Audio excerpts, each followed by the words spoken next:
Bismillahirrahmanirrahim. Assalamualaikum warahmatullahi wabarakatuh. Alhamdulillah, alhamdulillah, alhamdulillahilladzi arsala rasulahu bil huda wa dinil haqq liyuzhirahu ala dini kulli walau karihal kafirun walau karihal musyrikun. Asyhadu an la ilaha illallah wahdahu la syarikalah wa asyhadu anna Muhammadan abduhu wa rasuluh la rasula wa la nabiyya ba'dah.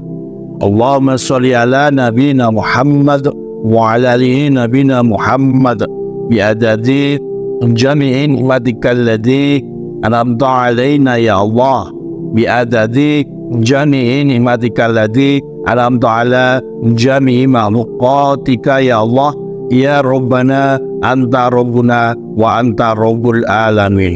Walhamdulillahi Rabbil alamin. Sahabat semua, selamat berjumpa kembali di Dinasti Aswaja Channel. Video kali ini menayangkan revisi audio narasi editing pada video kami yang berjudul Dibuka Tafsir Quran Surat Al-Fajr yang selama ini masih membingungkan umat Islam. Video ini disampaikan agar suara atau audio yang diterima lebih jelas dan nyaman, sehingga mudah-mudahan materi dapat dipahami, diambil manfaatnya, dan dipraktikkan dalam kehidupan nyata.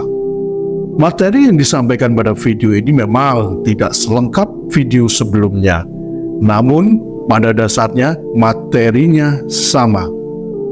Oke, langsung saja. Kita semua paham bahwa Al-Quran adalah pedoman bagi manusia dan jin untuk menjalankan tugas-tugasnya di dunia sesuai rambu-rambu peringatan atau petunjuk-petunjuk lain yang harus dipatuhi dan dilaksanakan. Tentu petunjuk dan pedoman ini perlu dibaca, diterjemahkan dan dipahami sehingga manusia dan jin bisa melaksanakan tugas-tugas yang diperintahkan agar tidak menunjang palang. Video ini menyampaikan tafsir Quran Surat Al-Fajr khususnya ayat 1 sampai dari 16 yang selama ini masih membingungkan kebanyakan umat Islam. Ayat-ayat di awal surat ini merupakan gambaran bahwasanya benar-benar Tuhan hampir marah. Tafsir Quran Surat Al-Fajr ayat 1 sampai dari 16. Dan benar-benar Tuhan hampir marah. Surat dari Tuhan yang dikirimkan melalui kilat khusus kepada yang terhormat insan-insan hamba-hamba Allah yang sedang berusaha menegakkan kebenaran di bumi milik Allah. Tuhan hampir marah. Bismillahirrahmanirrahim. Wal fajr wa layalin 'ashr wasyaf'i wal watr wal layli idha yasr hal fi dhalika qasamun lidhi hijr alam tara kayfa fa'ala rabbuka bi'ad إرم ذات العماد التي لم يخلق مثلها في البلاد وثمود الذين جابوا الصخر بالواد وفرعون ذي الأوتاد الذين طغوا في البلاد فأكثروا فيها الفساد فصب عليهم ربك إن ربك لبالمرصاد فأما الإنسان إذا ما ابتلاه ربه فأكرمه ونعمه فيقول ربي أكرمن وأما إذا ما ابتلاه فقدر عليه رزقه فيقول ربي أهانن. Demi fajar dan malam yang 10, hitungan genap maupun ganjil. Malam pasti berlalu. Bukankah yang demikian itu sudah merupakan sumpah Tuhan yang bisa ditangkap oleh manusia yang memiliki akal pikiran? Belumlah kalian mengerti bagaimana Tuhanmu telah menghancurkan kaum Ad, padahal mereka hidup di negeri Iram dan beristana di bangunan-bangunan yang menjulang tinggi. Yang tempat tinggal mereka itu tak ada yang menandingi kekuatan maupun kemenggahannya di negeri-negeri lain. Dan kaum Samud, tukang memahat batu-batu raksasa di lembah-lembah. Dan terhadap Fir'aun dengan seluruh pengikut-pengikutnya, di mana-mana mereka berbuat zalim di negerinya. Mereka telah begitu banyak membuat kerusakan di negerinya. Maka Tuhanmu menghancurkan mereka. Tuhanmu pasti siaga, terus mengawasi manusia itu. Kalau saja mereka itu sedang diuji dengan kesenangan hidup, bisa-bisanya mereka berkata, Tuhanku telah memuliakan aku. Dan ketika mereka sedang dibuat sempit rezekinya, bisa-bisanya mereka berkata, Tuhanku telah menghukum aku, membuat aku hina, menghinakan aku. Perhatikan betul-betul surat dari Tuhan tersebut. Ingat baik-baik, selama ini lafaz pada surat Al-Fajr ini sering dimaknakan dengan kalimat-kalimat yang aneh-aneh. Semisal kalimat berbunyi, Tuhan kalau bersumpah menyebut makhluk. Kemudian fajar ini, fajar itu, fajar bulan Ramadan, fajar Idul Fitri, juga mengenai lafaz malam yang ke-10. Malam yang 10 sering hanya dimanakan malam 10 yang ini atau malam 10 yang itu.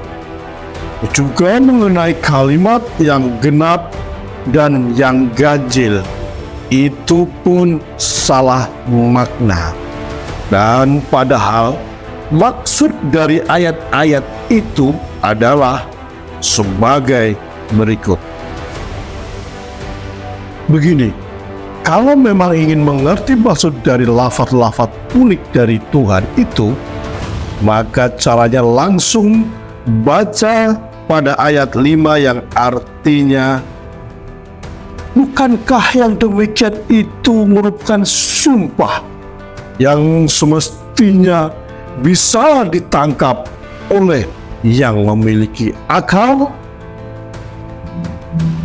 Maksud dari kata sumpah adalah sumpah Tuhan sendiri, atau dengan kalimat lain bisa dikatakan Tuhan telah bersumpah.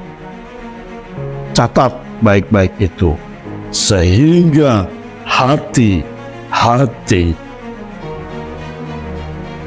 Dan kalimat yang berbunyi, yang berakal fikiran, itu jelas manusia dan jin. Tapi tak usah kita bicara bangsa jin, biar mereka urus saja diri-diri mereka sendiri, dan dibabkan saja pada makna manusia.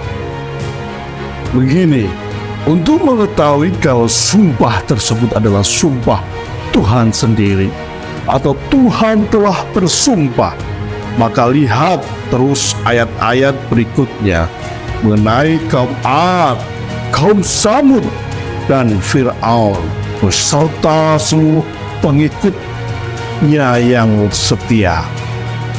Hasilnya Allah menghancurkan mereka. Ayat 13. Maksudnya begini, ayat 5, Allah sendiri bersumpah adalah Allah sendiri bersumpah pasti menghancurkan siapapun yang berani menghalang-halangi jalan kebenaran. Ingat baik-baik itu. Jadi kalau mau terus menghalang-halangi jalan kebenaran, kalau remuk dihancurkan Allah, jangan salahkan siapa-siapa. Salahkan diri sendiri yang tolol itu. Kemudian untuk mengerti bagaimana atau apa maksud lafaz-lafaz unik pada awal-awal surat itu, maka renungi dahulu apa atau bagaimana sikap-sikap kaum Ad, kaum Samud, dan Fir'aun beserta para pengikut setianya kepada insan-insan pembawa kebenaran. Fikirkan baik-baik apa yang telah mereka perbuat pada insan pembawa kebenaran. Kalau kurang jelas, ditulis lagi saja jawabannya biar tambah jelas. Yang mereka perbuat adalah mencaci, maki, menghina, memfitnah, memboikot, menuduh rombongan orang gila, menyerang, mengusir, dan ingin membunuh para insan pembawa kebenaran. Ayo, siapa yang akan mengatakan begini? Itu kan sejarah masa lalu. Kalau itu yang diucapkan dan dianggap benar, maka simpan saja kitab suci Al-Quran di museum dan tulis saja sejarah. Untuk apa Al-Quran dipelajari kalau hanya untuk main pintar-pintaran ilmu sejarah? Padahal jelas Al-Quran itu tuntunan hidup sepanjang masa, sepanjang zaman, semenjak diturunkan Allah kepada Rasulullah Sallallahu Alaihi Wasallam sampai kiamat. Sudah? Kalau sudah aku jelaskan maksud-maksud dari lafaz-lafaz dari Tuhan yang unik-unik di awal surat. Begini, lihat ayat 4 dan langsung saja diambil artinya. Dan artinya adalah dan malam ketika berlalu. Kalau yang demikian itu kurang bisa dipahami, maka maknanya dan malam pasti berlalu. Kalau kalimat itu kok belum juga bisa dipahami, maka maksudnya seluruh duka derita yang dialami oleh para insan pembawa kebenaran pasti suatu hari nanti akan berlalu. Catat baik-baik. Itu sudah merupakan sumpah Allah sendiri. Padahal manusia mengerti kalimat seperti itu terlebih dari Allah. Jelas sangat-sangat menentukan, bahkan lebih dari sekedar menentukan, tetapi sangat pasti. Semestinya manusia itu berpikir, kok sehingga Tuhan mengangkat sumpah seperti itu? Tentu yang demikian itu sangat menunjukkan sudah sangat keterlaluannya manusia, yang sehingga sangat keterlaluan yang melampaui batas. Dengan kalimat lain bisa dikatakan, diingatkan baik-baik agar jangan menghalang-halangi jalan kebenaran, justru tambah kurang ajar. Ugal-ugalan, tepuk dada, brutal, semakin menjadi-jadi. Seperti jagoan tak terkalahkan, ngawur. Dan begitu, baru kalimat-kalimat atau lafaz-lafaz di awal-awal surat itu bisa dipahami, yakni begini. 1. Demi fajar. Kalimat ini adalah kalimat kias yang diperuntukkan bagi insan-insan pembawa kebenaran berusaha menerbitkan fajar baru. 2. Dan malam yang 10. Kalimat ini adalah kalimat kias bahwa betapa pedih perihnya derita-derita yang harus dialami oleh insan-insan pembawa kebenaran karena dicaci maki, dihina, difitnah, diboikot, dituduh rombongan orang-orang sinting, diserang, bahkan diancam bunuh dan dibunuh. Ibarat harus melintasi gelap pekatnya malam, maka pekat gelap hitam kelamnya malam berantai 10 malam bersambung-sambung tanpa setitik pun cahaya. Siang seolah-olah tak akan datang lagi. Sulit, ringit, duka, derita, nestapa, sakit kalau dirasakan, sengsara kalau difikirkan. Semua bertumpuk-tumpuk menjadi satu dan harus mampu ditanggungnya tanpa harus kenal kata putus asa. 3. Dan yang genap dan yang ganjil. Ibarat hitung-menghitung, maka duka derita dan kesengsaraan yang harus ditanggung seolah begitu lengkapnya. Yang genap ada, yang ganjil tersedia. Logis dan unlogis.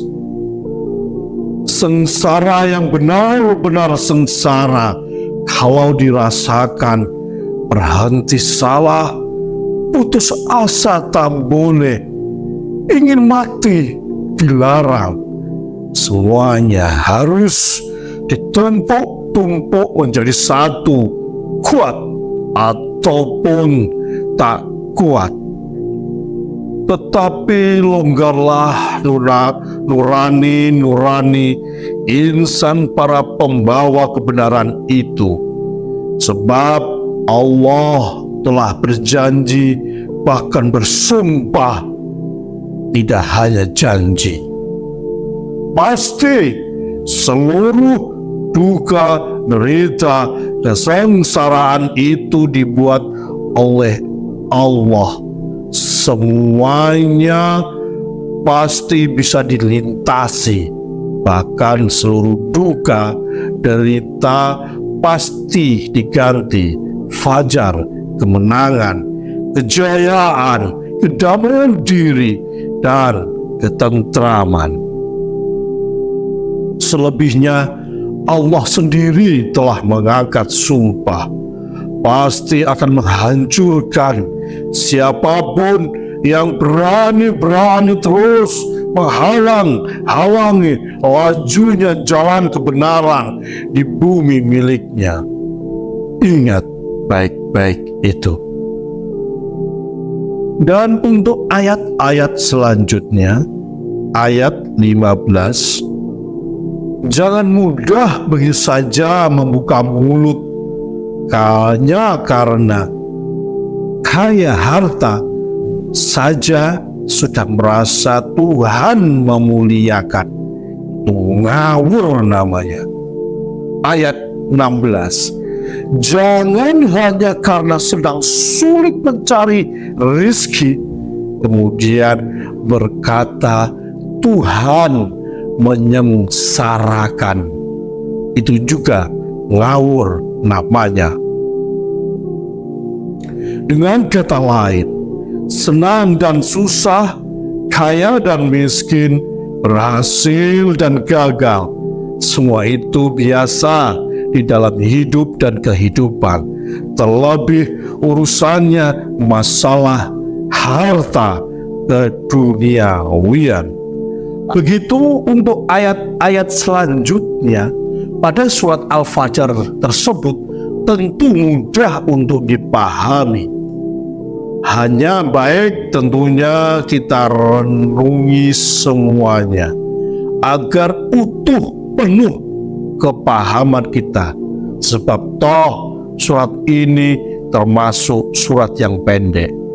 Yang jelas saja, maka bagi insan-insan yang berada pada barisan yang berusaha untuk mengibarkan kembali bendera kebenaran yang hampir saja terkoyak-koyak oleh manusia yang selalu saja ingin merusak tatanan Tuhan, tentu tak perlu ada kata pesimis atau kecil hati. Andai pun harus mati di tengah jalan, maka matilah kita dengan sepenuh kerelaan untuk kembali menghadap Tuhan. Dan berusahalah kita meraih nuansa lafaz mutmainah, yakni kita ini hanyalah makhluk ciptaan Allah dan tugas kita hanya untuk mengabdikan diri kita kepada Allah. Dulu kita tak pernah ada di dunia ini, dan suatu hari nanti pasti kita kembali pulang kepada Allah. Inna lillahi wa inna ilaihi rajiun. Kita semua milik Allah, dan kepada Allah pasti kita akan kembali. Mudah-mudahan kita dijauhkan dari segala bentuk kesombongan, kecongkakan, dan jauh dari sifat dan sikap menghalangi jalan kebenaran. Selanjutnya, dikaruniai hati yang mampu menerima kebenaran. Amin. Amin. Ya Rabbal Alamin. Hampir saja Tuhan marah.